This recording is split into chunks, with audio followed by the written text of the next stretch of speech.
നാളെ നിന്റെ കല്യാണം നിശ്ചയ. എന്നിട്ട് മൂടി പൊച്ചു വരുന്ന ഉറങ്ങണം കണ്ടില്ലേ? അമ്മ നിശ്ചയം കഴിഞ്ഞാൽ കല്യാണത്തിന്റെ ടെൻഷനായി, കല്യാണം കഴിഞ്ഞാൽ പിന്നെ ജീവിതത്തിന്റെ ടെൻഷനായി. ഇതേപോലെ സമാധാനമായിട്ട് കിടന്നുറങ്ങാൻ പറ്റുമോ? അതുകൊണ്ട് ഇന്ന് നല്ലോണം അങ്ങ് ഉറങ്ങി തീർക്കാമെന്ന് വിചാരിച്ചു.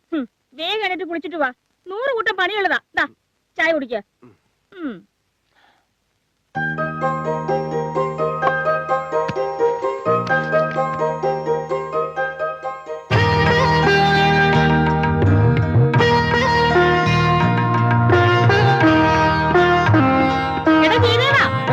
ഞാൻ കുളിച്ചോണ്ടിരിക്കണമ്മേ. ഉള്ളിൽ കടന്നു കരൽ കൊള്ളയടിക്കും നിന്നെ കള്ളിപ്പെണ്ണെന്നു വിളിക്കും. അടി തെറ്റിയ ആനയും വീഴും. അടിയല്ലേ മുത്തശ്ശി, ചവിട്ടിയാ തെറ്റിയത്. കൊറേ നേരായല്ലോ നീ കരളാനും കൊള്ളാനും തുടങ്ങിയിട്ട്. ഇപ്പൊ എന്താ തുള്ളലേ? അതെ മുത്തശ്ശി, ഈ വെറ്റിലെ സേലമാണോ തലയാലപ്പുറമ്പാണോ? ഇത് രണ്ടും അല്ല, അത് കോഴിക്കോടനാ. കോഴിക്കോടൻ ഉഗ്രല്ലേ. പിന്നെ മുത്തശ്ശി, നാളെ അല്ലേ സുഭദ്രയുടെ വിവാഹ നിശ്ചയം? അപ്പൊ ഞാൻ ഇന്നേ അങ്ങോട്ട് പോകുന്നല്ലേ നല്ലത്? വേണ്ട വേണ്ട വേണ്ട, സുഭദ്രയെ ഇനി കാണണെങ്കി നാളത്തെ ചടങ്ങിന്റെ സമയത്തേ പറ്റൂ. എന്നാ മുത്തശ്ശിയെ ഞാൻ ഇന്നേ അവിടെ കൊണ്ടുവിടാം. അമ്മ ഇല്ലാത്ത പെണ്ണല്ലേ. ജയദേവ, വേഗോളം നിൽക്കാമെങ്കിൽ ആറോളം നിൽക്കാൻ പാടില്ലേ? അതിന് ഞാൻ അവളെ കാണണമെന്ന് പറഞ്ഞില്ലല്ലോ. പറഞ്ഞോ മുത്തശ്ശി? ഉണ്ണെ കണ്ടാ അറിയില്ലേ, ഊരയിൽ അപ്പടി പൊടിയാണെന്ന് അതല്ലേ മുത്തശ്ശി പറഞ്ഞു? പിന്നെ അമ്മേ, ഞാൻ MP-യുടെ ബംഗ്ലാവ് വരെ പോയിട്ട് വരാം. ഡൽഹിയിൽ നിന്ന് ഇന്നലെ ഫോൺ കോൾ ഉണ്ടായിരുന്നു. അദ്ദേഹം നാളെ എത്തും. നീ ഇങ്ങനെ MP-യുടെ മന്ത്രിയുടെ ഒക്കെ പുറകെ നടന്നു? പുറകെ നടക്കാൻ വേണ്ടിയല്ലേ MP എന്നെ P ആക്കിയത്. പിന്നെ സ്വന്തം മുറപ്പെണ്ണിനെ കെട്ടാനായി ഇങ്ങനെ ഒരു നിശ്ചയത്തിന്റെ ആവശ്യമുണ്ടോ? ഉണ്ടോ മുത്തശ്ശി? നീ മാത്രല്ല മുറച്ചെറുക്കൻ, നിശ്ചയിച്ചു വെച്ചില്ലെങ്കിലേ സുഭദ്രയും കൊണ്ട് വേറെ ആണുങ്ങള് പോകും. ആ നാക്കൊന്നു കിട്ടിയേ. ഇത് ഫലിക്കില്ല. ഇത് കരുനാക്കല്ല, ചുവന്ന നാക്ക. ദേ, മുറുക്ക് കുറയ്ക്കണം. മുറുക്കി മുറുക്കി നാക്ക് ഇഷ്ടിക പോലെ ആയി. ഒറ്റ അടി വെച്ച് തന്നാണ്ടല്ലോ. അടി തന്നിട്ടാണ് അടി തരുന്ന് പറയണേ. വരട്ടെ മുത്തശ്ശി. ശരി അമ്മ.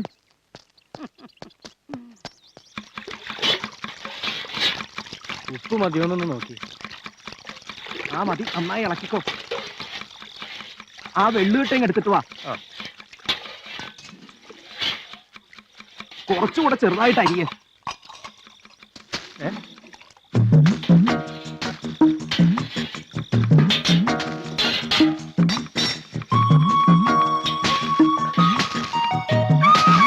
കള്ളൻ കള്ളൻ ഓടിവായോ കള്ളൻ.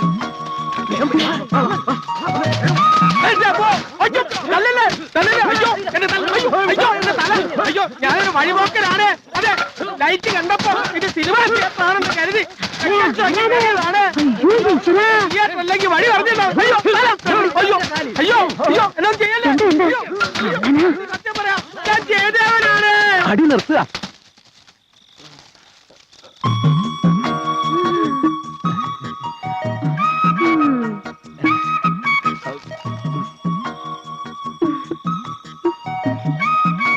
സാറായിരുന്നു. പിന്നെ ആരാന്നാ കരുതിയത്? ഇതുവഴി പോയപ്പോ ആളും വെളിച്ചവും കണ്ട് എന്താന്ന് അറിയാന്ന് വിചാരിച്ച്. അതെ, ഇവിടുത്തെ പെങ്കൊച്ചിന്റെ കല്യാണം നിശ്ചയാ നാളെ. അത് ഞങ്ങൾ വീട്ടിൽ പറഞ്ഞിട്ടുണ്ടല്ലോ. അതെയോ? ഇതൊന്ന് വെച്ചോളൂ. നിന്നോട് ഞാൻ പറഞ്ഞല്ലേ കുട്ടിയെ ഇങ്ങോട്ട് വരണ്ടാന്ന്. അത് പിന്നെ ഭദ്രയ്ക്ക് മുറുക്കാൻ വേണോന്ന് അറിയാൻ, അല്ല മുത്തശ്ശിക്ക് മുറുക്കാൻ വേണോന്ന് അറിയാനായിട്ട്. അത് നീ നട്ടപ്പാതിരക്ക് തലയിൽ കൊട്ടയിട്ട് കള്ളനെ പോലെ വരണം. വേണ്ടായിരുന്നു ഇപ്പൊ തോന്നുന്നുണ്ട്. എന്നിട്ട് മുറുക്കാൻ എവിടെ?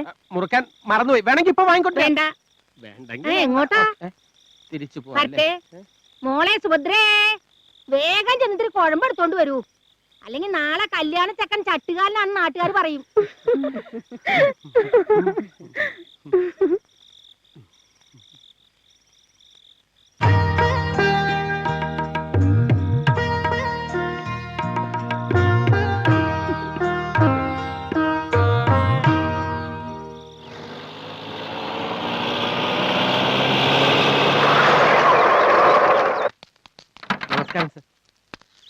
നമസ്കാരം. എന്താ ചെയ്ത കാര്യങ്ങളൊക്കെ ഓക്കെ അല്ലേ? എല്ലാം റെഡിയാണ് സർ. മുഹൂർത്തമായി. സാറിന് വേണ്ടി വെയിറ്റ് ചെയ്യായിരുന്നു. ചേച്ചിയും കിട്ടിയാണ്. മോൻ എക്സാം എടുത്തിരിക്കുക. നാട്ടിലാണെങ്കിൽ പ്രശ്നമില്ല. ഡൽഹിയിൽ നിന്നൊക്കെ ഇവിടം വരെ വന്നു പോകാൻ ബുദ്ധിമുട്ടല്ലേ? കല്യാണത്തിന് എന്തായാലും വരും. അത് മതി സാർ. എന്നാ ഇനി ഒട്ടും വൈകണ്ട. വരൂ.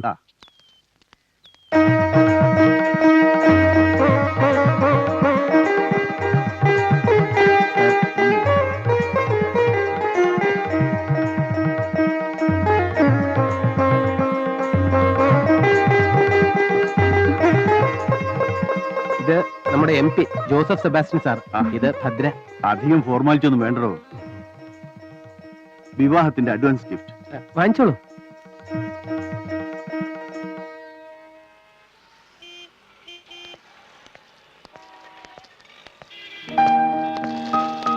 കല്യാണത്തിന് മുമ്പേ ഇത്രയും ഷോപ്പിംഗ് ആണെങ്കിലേ കല്യാണത്തിന് ശേഷം ഞാനൊരു കൈക്കൂലിക്കാരനായ മാത്രം പോരാ, ഒരു കൊള്ളക്കാരൻ തന്നെ ആകേണ്ടി വരും. പിന്നെ സാരികളുടെയും മറ്റും കൂട്ടത്തില് 3-4 കുട്ടി ഫ്രോക്കുകളൂടെ കണ്ടല്ലോ. ചേച്ചിയുടെ കുട്ടികൾക്കാ. അത്രേ ഉള്ളോ? ഞാൻ വിചാരിച്ചു നമുക്കുണ്ടാകാൻ പോകുന്ന മോക്ക് അഡ്വാൻസ് ആയിട്ട് പോകുന്നുണ്ടോ. കേറിക്കോളൂ. അതെ, നമ്മുടെ മോക്ക് ഞാനൊരു പേര് കണ്ടുവച്ചിട്ടുണ്ട്. ഭദ്രയുടെ മോളല്ലേ, ഭദ്രകാളി. അപ്പൊ മോനാണെങ്കിലും മോനാണെങ്കിൽ കാളിദാസ് അല്ലെങ്കിൽ കാളീശ്വരൻ.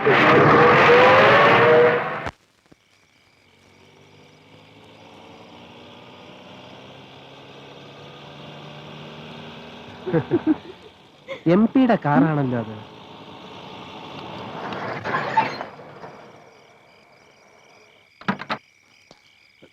എന്തു പറ്റി സാർ? റേഡിയേറ്ററിന്റെ പൈപ്പ് പൊട്ടിയെന്നാ തോന്നണേ. തൊട്ടടുത്ത് വർക്ക്ഷോപ്പ് വല്ലതും? അടുത്തെങ്ങുമില്ല, കുറച്ചു ദൂരം പോണം. സാറങ്ങോട്ടാ? ബംഗ്ലാവിലേക്ക്. സാറെന്നാ എന്റെ കാറിൽ പൊക്കോളൂ, ഞാൻ ഈ കാർ ശരിയാക്കി അങ്ങോട്ട് കൊണ്ടുവന്നോളാം. അല്ല, അതിപ്പം ഒരു പ്രശ്നമില്ല സാർ, സാർ കയറിക്കോളൂ, വരൂ. സുഭദ്രെ, സാറിന്റെ കാറ് കേട് വന്നു. രണ്ടുപേരും ഒരുമിച്ചായിരുന്നു. ഞങ്ങളൊരു ചെറിയ ഷോപ്പിങ്ങും കാപ്പൂടിയും ഒക്കെ കഴിഞ്ഞിങ്ങനെ. ഇത് നേരത്തെ പറയാമായിരുന്നില്ലേ? നിങ്ങൾ പൊയ്ക്കോളൂ. അത് സാരമില്ല സാർ. ഭദ്രെ, സാറിന്റെ ബംഗ്ലാവിൽ ഇരുന്നാ മതി, ഞാൻ ഉടനെ എങ്ങെത്തിക്കോളാം. സാറ് കയറിക്കോളൂ.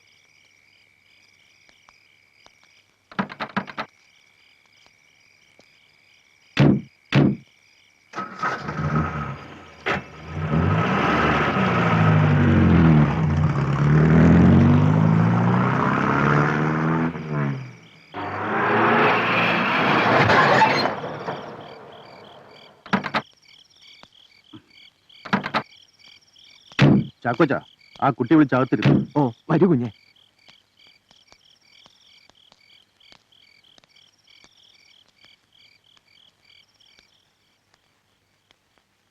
ഇവിടെ ഇരുന്നോളൂ.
ഒന്നുമില്ലടോ. ജയദേവനും ഭദ്രയും കാർ അപകടത്തിൽ മരിച്ചിരിക്കുന്നു. മനസ്സിലായില്ലേ? രണ്ടുപേരും കാർ അപകടത്തിൽ മരിച്ചിരിക്കുന്നു.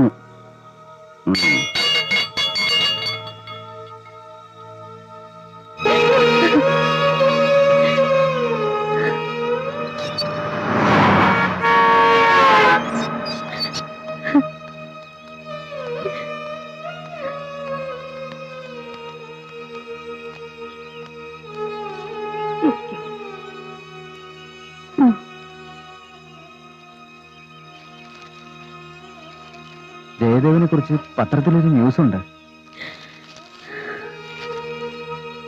ശ്രീ സെബാസ്റ്റ്യൻ ജോസഫ് എംപിയുടെ പി എ ആയിരിക്കെ കാർ അപകടത്തിൽ മരിച്ച ജയദേവന്റെ കുടുംബ സഹായ നിധിയിലേക്ക് എംപിയുടെ ഫണ്ടിൽ നിന്നും 1 ലക്ഷം രൂപ അനുവദിച്ചിരിക്കുന്നു.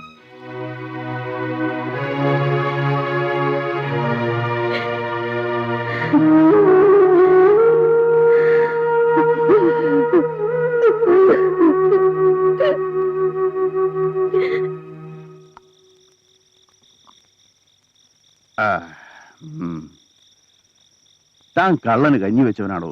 അതെന്താ സാറേ? എന്താണെന്നോ, ഓരോ കാര്യസാധ്യത്തിനും ഓരോ കുപ്പിയായിട്ട് കയറി വരും. പാലം പണിക്കൊരു കുപ്പി, കൂപ്പിലേലത്തിനൊരു കുപ്പി. അല്ല, തന്റെ കയ്യിൽ ഈ കുപ്പി മാത്രമേ ഉള്ളൂ? അപ്പോ ഇലക്ഷൻ സമയത്ത് ഞാൻ തന്ന ഫണ്ടുകളൊക്കെ സാറ് മറന്നോ? അതൊന്നും ഞാൻ കൈകൊണ്ട് തൊട്ടിട്ടില്ല. ഒക്കെ ജനങ്ങൾക്ക് വീഴ്ച കൊടുത്തു. വോട്ട് കിട്ടാനേ. ഞാനൊരു പാവം ജനസേവകനല്ലേ. ഇത്തവണത്തെ പാർലമെന്റ് സമ്മേളനം കഴിഞ്ഞ് വരുമ്പോ നമ്മുടെ പ്രോഡക്റ്റിന്റെ എക്സ്പോർട്ടിംഗ് പെർമിറ്റ് സാറൊന്ന് ശരിയാക്കി തരണം. അത് താൻ പ്രത്യേകിച്ച് പറയണോടോ? അതിനു വേണ്ടിയല്ലേ പാർലമെന്റ് കൂടുന്നതിന് ഒരാഴ്ച മുമ്പ് നാളെ തന്നെ ഞാൻ പോണത്. എന്നാ കുപ്പി അല്ലാത്തൊരു പാർട്ടി ഞാനിന്ന് അറേഞ്ച് ചെയ്ത് തരും. ഞാനിപ്പോ വരാം.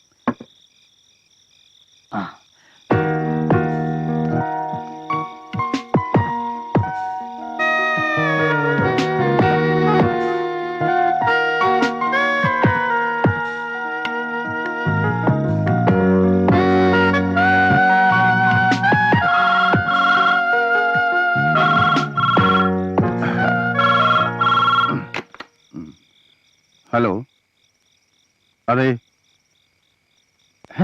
മനസ്സിലായി. വേഗം വരാൻ പറ. പെട്ടെന്ന്. വേഗം.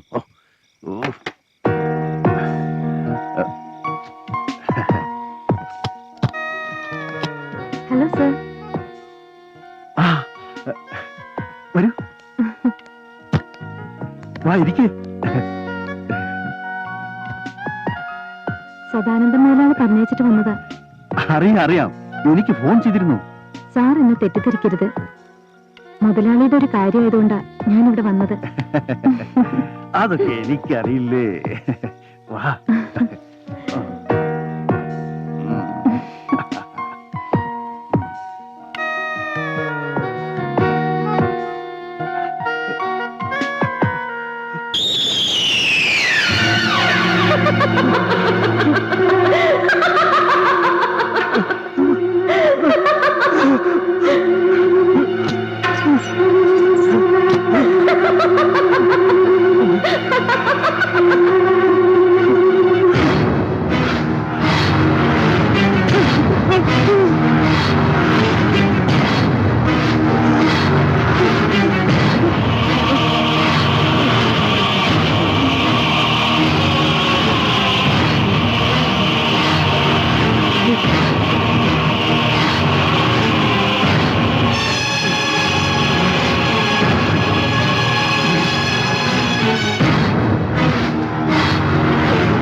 മനുഷ്യജന്മത്തിന്റെ സുഖവും സന്തോഷവും അനുഭവിക്കാൻ നിന്റെ പരമ്പരയിൽപ്പെട്ട ആരെയും ഞാൻ അനുവദിക്കില്ല.